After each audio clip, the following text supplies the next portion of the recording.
Let's talk about the person who runs hot and cold. One moment they're texting you at 2 a.m. about a song that reminded them of you.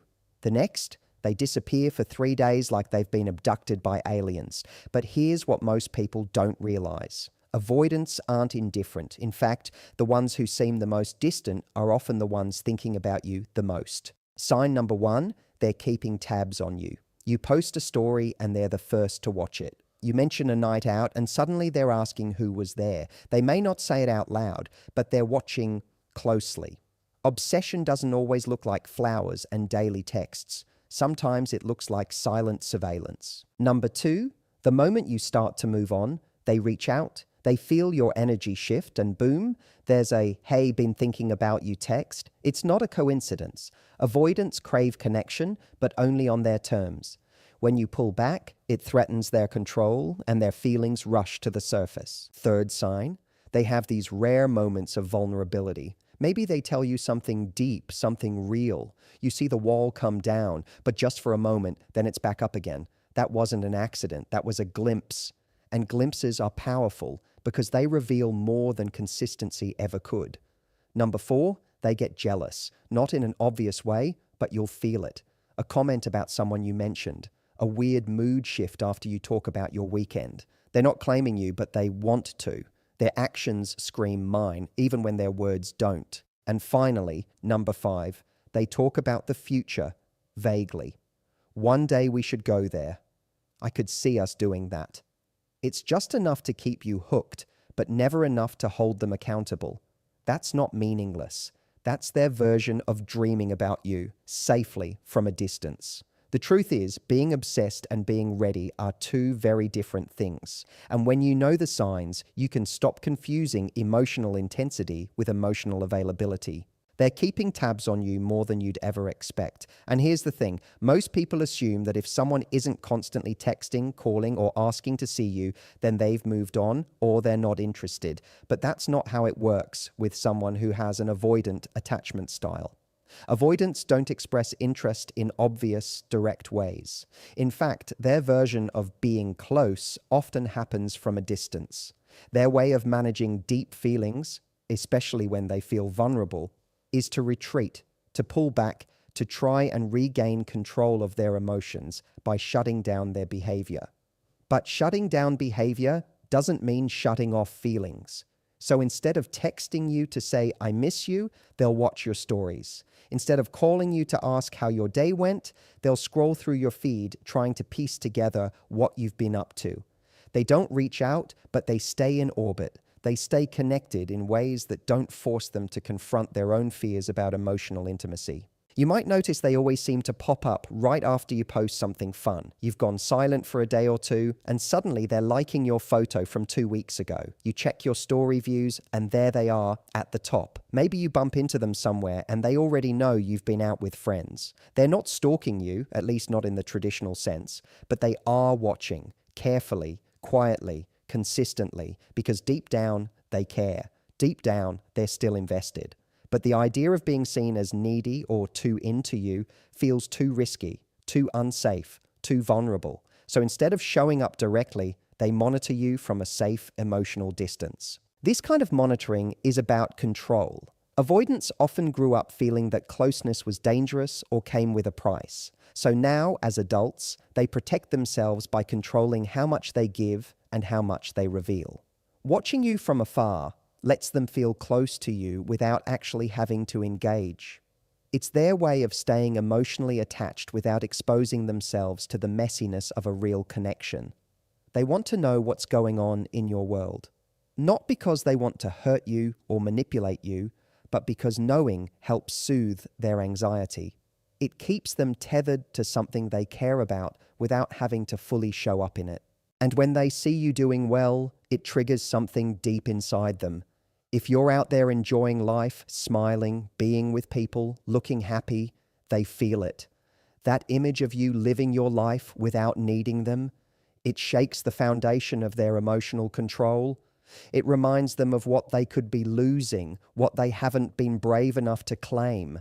So they double down on the watchfulness. They become even more in tune with your online activity, your updates, your movements. They try to read between the lines of everything you share. Who was that person in your photo? Why were you out so late? Was that a romantic caption? They start to make assumptions, ask quiet questions in their own mind. All the while, they're still pretending to be distant, unavailable, unbothered. This behavior confuses people because, on one hand, you're not getting any meaningful communication from them. No clear signals, no, I want to see you, no, let's talk. But on the other hand, they haven't gone away. They haven't cut you off. In fact, it feels like they're around more than ever, but just below the surface. And this makes you question your own instincts. Are they still into me? Do they miss me? Why are they watching everything I do but not saying anything? And that's exactly how an avoidant protects themselves. They keep you emotionally activated without ever having to reveal their own emotional investment. Watching you, keeping tabs on you, it's their way of staying close without risking rejection, abandonment, or intimacy. Because if they were to reach out and get ignored, that would crush them. If they were to admit they still think about you and you didn't feel the same, that would feel like emotional exposure they're not built to handle. So instead, they choose the safer route: distant surveillance, quiet obsession, a form of closeness that doesn't require any real vulnerability. And to the outside world, it looks like they don't care. But to those who know how avoidants work, it's crystal clear. The one who seems the most detached is often the one most afraid of how deeply they feel. And that fear keeps them locked in a cycle of watching instead of acting, longing instead of connecting. The moment you begin to pull away, they suddenly reach out. It's almost uncanny how precise their timing is, how they seem to reappear just when you're emotionally detaching. You could go days, even weeks, without hearing from them. And then, just as you're finally starting to let go, there's the message. A casual, "Hey, how have you been?" Or a vague, "Thought of you today." But make no mistake, this isn't random. It's not a coincidence. It's deeply rooted in how avoidant individuals operate emotionally. They can feel the shift in your energy, and as much as they fear closeness, they fear losing that emotional safety net even more. So when they sense that safety net slipping away, when they sense you're no longer available to them in the same way, they panic in their own quiet way, and their instinct is to reel you back in just enough to feel secure again. This isn't always done with malice or conscious manipulation. Many avoidants don't even fully understand what's driving their behavior, but they are hyper-aware of emotional distance, especially when it comes from someone they formed a connection with. They might have spent days being distant, ghosting your last message, avoiding emotional conversations, but the moment they feel your detachment, the moment your focus shifts even slightly, they feel the imbalance. It threatens the control they've held onto, and their subconscious response is to test whether you're still emotionally available. That sudden text, that unexpected call, that out-of-nowhere comment on your post, it's their way of trying to anchor you back to them without having to fully re-engage in the relationship. You may notice a pattern where every time you decide to move on or stop investing in them emotionally, they resurface just enough to stir up your feelings. They don't dive in with full commitment, but they say just enough to keep you emotionally tethered. And for you, this creates confusion. You are starting to feel free, starting to reclaim your emotional energy, and suddenly they show up acting like nothing ever happened. They might ask how you are, make a joke, reference an old memory, or even send something completely mundane just to gauge your response. But underneath that light message is a loaded question. Are you still available to me? This behavior is often a direct reflection of their internal conflict. On one side, they crave connection. They miss the comfort of your presence, the familiarity of your attention, the emotional closeness they felt when things were good. On the other side, the idea of actually being vulnerable, of having to navigate the responsibilities of a real relationship, terrifies them. So when you're available, they back away to protect themselves. But when you're slipping away, they come closer, because the thought of losing that connection altogether is more frightening than intimacy itself, at least in that moment. It's a back and forth loop of emotional push and pull that's designed to create the illusion of closeness without the risk of being fully seen or rejected. There's also something deeply validating for an avoidant when they reach out and you respond. Even if the conversation is short, even if it goes nowhere, your willingness to engage soothes their ego. It reassures them that the door is still open, that they still have access to you. It reinforces the belief that they don't have to commit fully to keep you close.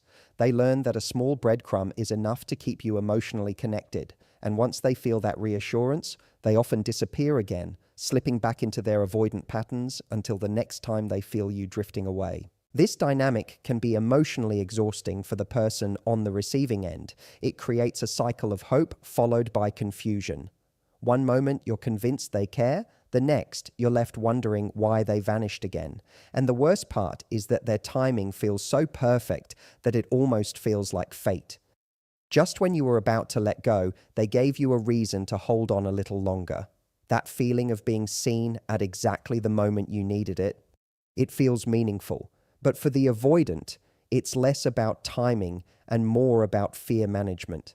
It's about reclaiming a sense of emotional control. They want to be missed, remembered, desired, but only to the extent that it doesn't require them to face their own vulnerability. So when you start to detach, when you stop texting first, stop asking how they are, stop posting things that might catch their attention, they feel it. They don't need to see a goodbye message to know you're letting go.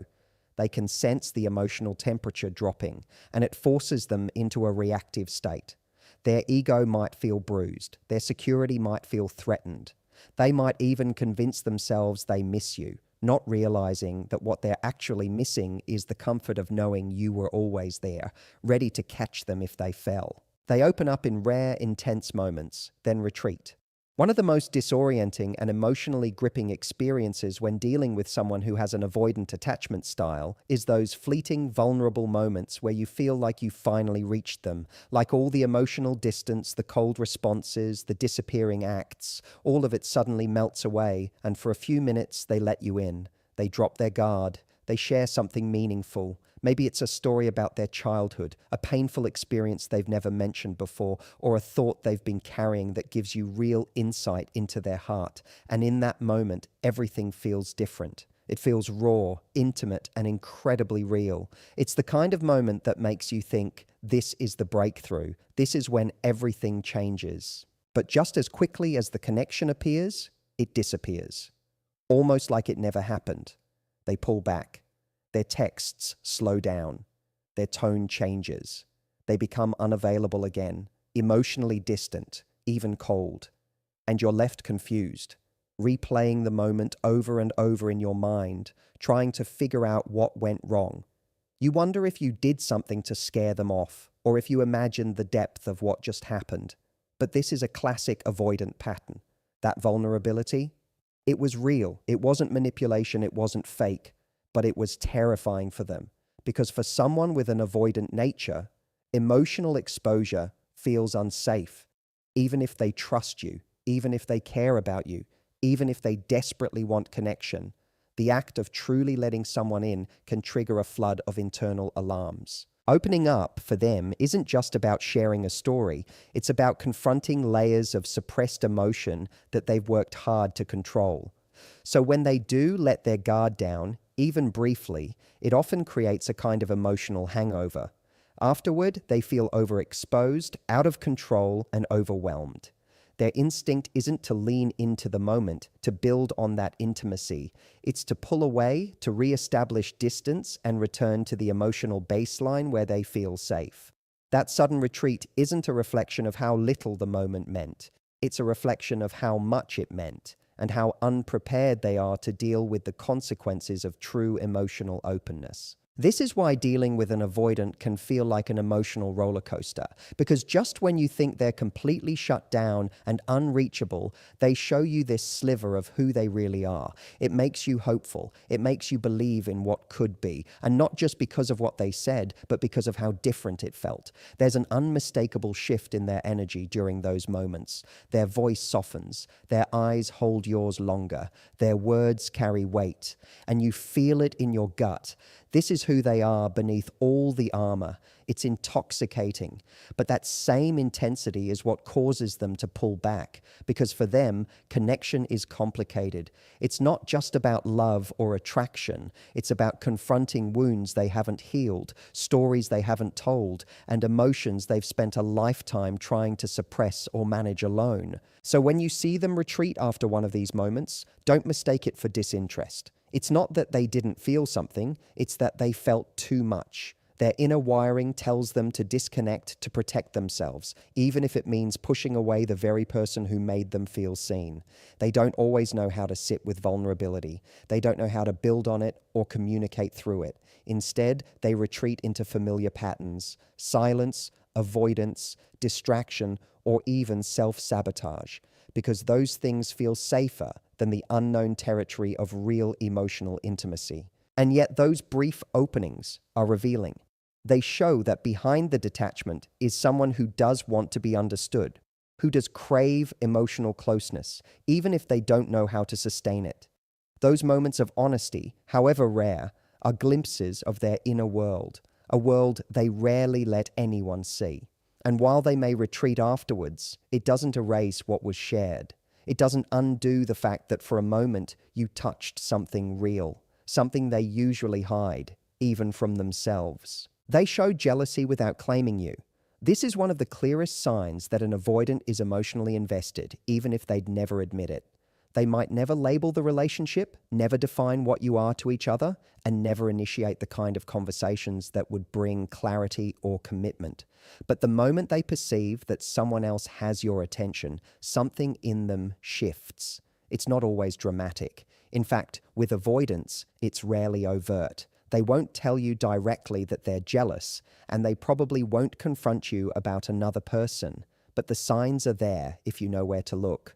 A sarcastic remark, a passive-aggressive question, a sudden change in mood after you mention spending time with someone else. It's subtle, but it's real. And it reveals more than they're willing to say out loud. Avoidants struggle with ownership when it comes to relationships. They want the emotional connection, the intimacy, the sense of being special to someone, but they fear the responsibility and vulnerability that comes with declaring it openly. So they live in a constant tug of war, craving closeness but rejecting the structures that usually define it. That's why they won't claim you, even if they're deeply attached. They won't say you're theirs, but they'll feel threatened if it seems like you might belong to someone else. Their jealousy is rooted not in possessiveness, but in fear. Fear of losing their place in your world. Fear that someone else might give you the emotional availability they themselves struggle to offer. And underneath that, fear that they're not enough to keep you. You may have noticed how their behavior changes when you talk about other people. Mention that you were out with friends and they'll casually ask who was there, followed by a slight withdrawal or a cool shift in tone. Talk about a co-worker who helped you with something and they might go quiet or change the subject. If you post a picture with someone they don't recognize, you'll see them view it instantly, but they won't say a word. Sometimes they'll even try to downplay your connections with others, dismissing them with jokes or subtle digs. Not because they genuinely believe you're being disloyal, but because the idea of you emotionally investing elsewhere touches a nerve they don't know how to soothe. They can't own you, but they also can't stomach the idea of someone else having what they silently believe is theirs. What makes this especially confusing is that the avoidant doesn't act on their jealousy in ways that move the relationship forward. They don't use it as a wake-up call to step up or make things more secure. Instead, it creates a strange kind of emotional pushback. They might withdraw even more, act colder, or try to show that they're unbothered. It's a defensive reaction. They're not just jealous. They're ashamed of being jealous, because in their world, needing someone means weakness. Wanting someone too much means giving up control. So instead of expressing that they feel threatened, they suppress the feeling and try to detach. But the jealousy doesn't go away. It lingers in their behavior, in the way they suddenly become more distant or randomly initiate contact after seeing you close to someone else. In some cases, their jealousy might show up in competitive behavior. They may try to subtly one-up the person they think is catching your attention. If you mention a guy friend who's into fitness, Suddenly they're talking about getting back to the gym. If you laugh a little too hard at someone else's joke, they might go out of their way to be extra witty. They won't admit it, but they're trying to reassert their value. They want to feel like they're still important to you, still relevant, still the one who gets to affect your emotions the most. And this drive doesn't come from arrogance, it comes from insecurity. The avoidance jealousy is often tied to a deep fear of being replaceable, of being abandoned without even knowing they were attached in the first place. The irony is that avoidants often don't realize how obvious their jealousy can be. To them, they're playing it cool. They believe they're hiding it, managing it, staying in control. But the emotional shifts are noticeable. You can feel when they're upset. You can sense when your connection with someone else has shaken them, even if they act like they don't care. And that's where the emotional tension lies. They won't claim you, won't communicate openly, but they react strongly to anything that threatens the fragile connection they've built with you. It becomes a silent battle between the desire to stay guarded and the fear of being left behind. They might never say it, but their jealousy tells you everything.